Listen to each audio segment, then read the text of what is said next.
We're back with NBC News In Depth tonight, an exclusive investigation into yet another religious organization hit with sexual abuse allegations. The Jehovah's Witnesses have settled 9 lawsuits alleging church policies protected men who abused children for many years. In settling, the church did not acknowledge wrongdoing. Now, evidence has surfaced that leaders did know about some of the men, but apparently never informed authorities.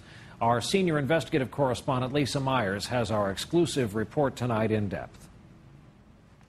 Frederick McLean is among the country's most wanted fugitives, accused of molesting children for almost a decade. His typical victims were young girls, I think starting around 5 or 6 years old. Authorities say McLean, who restored race cars, was a respected leader in this congregation of Jehovah's Witnesses. His role in the church was significant because we believe that his participation in the church gave him access to his victims. The Jehovah's Witnesses recently agreed to pay to settle a lawsuit that alleged the church knew or should have known McLean was a pedophile. One of 9 similar cases church headquarters settled without admitting wrongdoing. But internal church records now coming to light in those lawsuits show that the church knew for years that some prominent members were sexually abusing children and did little. Example, James Henderson.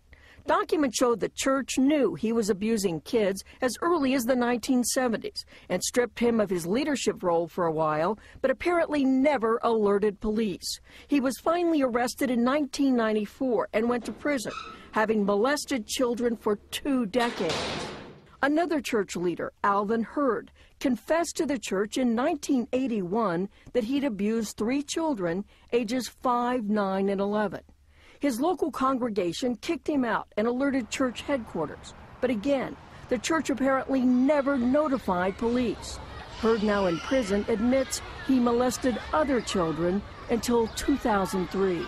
The policies and procedures enacted by Jehovah's Witnesses protect pedophiles rather than protect the children. Barbara Anderson, a former Jehovah's Witness, is an outspoken critic of the church on this issue. She says the church prefers to keep an abuser's confession confidential, treating abuse more as a sin than as a crime. They do not report child abuse to the authorities unless it's mandated by a state for the clergy to do so.